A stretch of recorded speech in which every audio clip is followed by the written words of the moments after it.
Okay, so we'll look at Forza Horizon 3 at 21:9 and specifically its 21:9 support.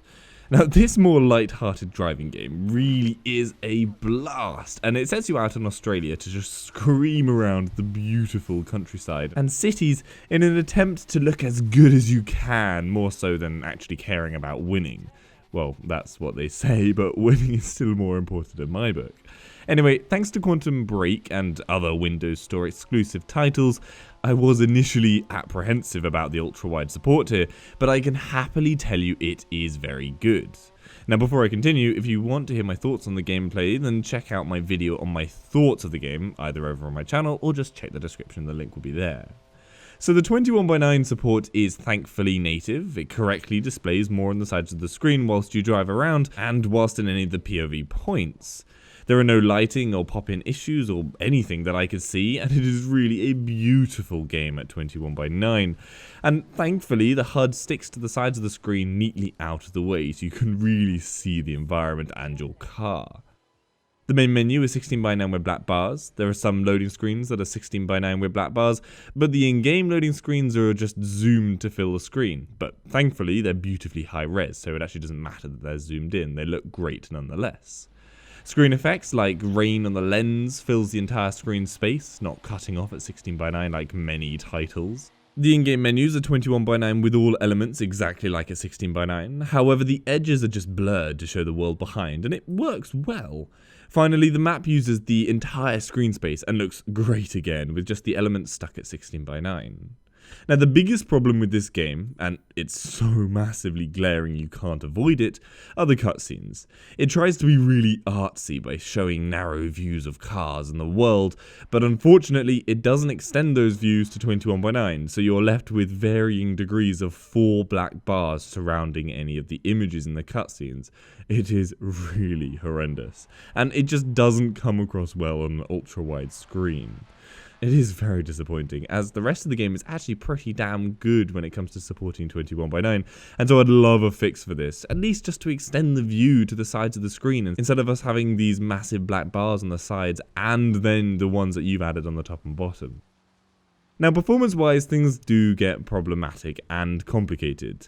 Basically, running this game at ultra settings ran significantly better than at lowest possible settings. Yep, I am not joking. The FPS did drop when going to ultra compared to low, so low sticking around the 60s to 70s, and ultra the 40s to 60s. However, the difference is low settings, for whatever reason, has a huge stutter problem.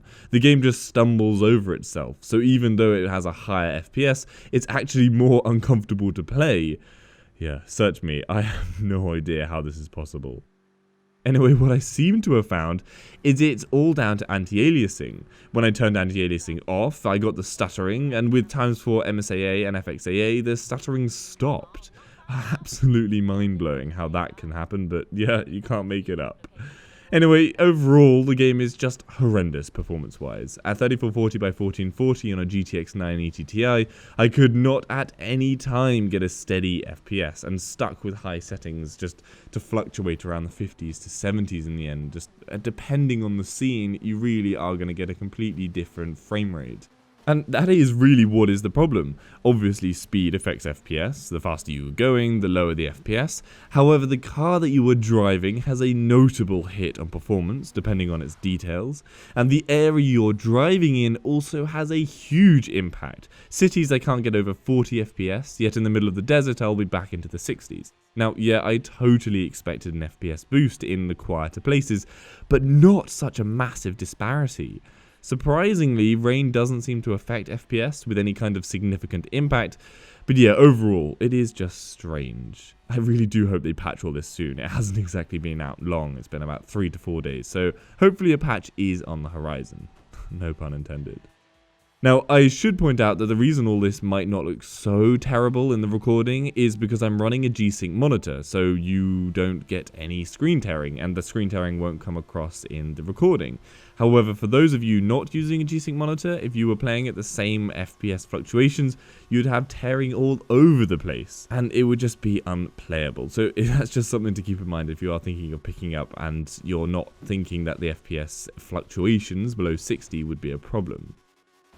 Overall, I can't really fault the 21:9 support mostly, and I'm going to give it a WideAsFcuk score of 3. The cutscenes really are what is pulling it back from being closer to a 4, which is a shame. And I can't recommend the game right now purely because of the performance problems. However, keep an eye out for performance patches, and once they've done that, then I would say definitely pick this up. It's a fast-paced, fun driving game that doesn't take itself seriously, and I love it for that. And the setting is also so original, might not be the right word, but it just feels so different to all of the other racing sims, which are just set in cities, and it's the same kind of streets all the time. Anyway, for my full thoughts on the game, like I said, check out the description, just head over to my channel and the full video will be there. Anyway, I hope that gives you some information on how the game runs at 21:9. Give this video a like if you found it helpful, and subscribe for future info. For any of the games at 21:9, head over to my channel, hopefully I've covered it. If I haven't, then leave a comment down below and I'll try and cover it. And if you'd like to donate to the channel, the links to my Patreon page are in the description. See you later.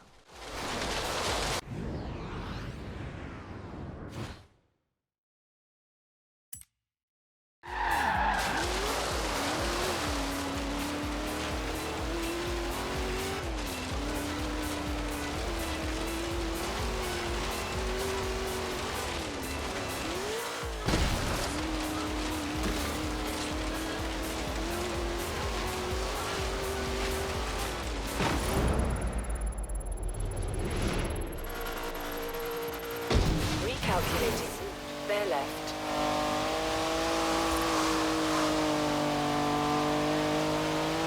Keep left.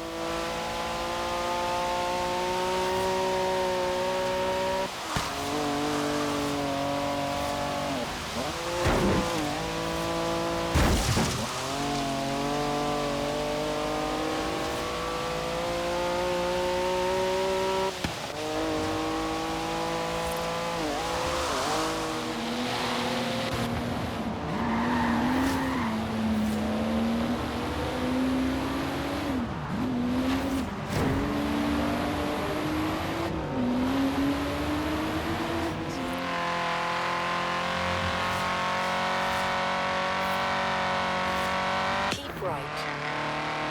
In 400 meters, bear left.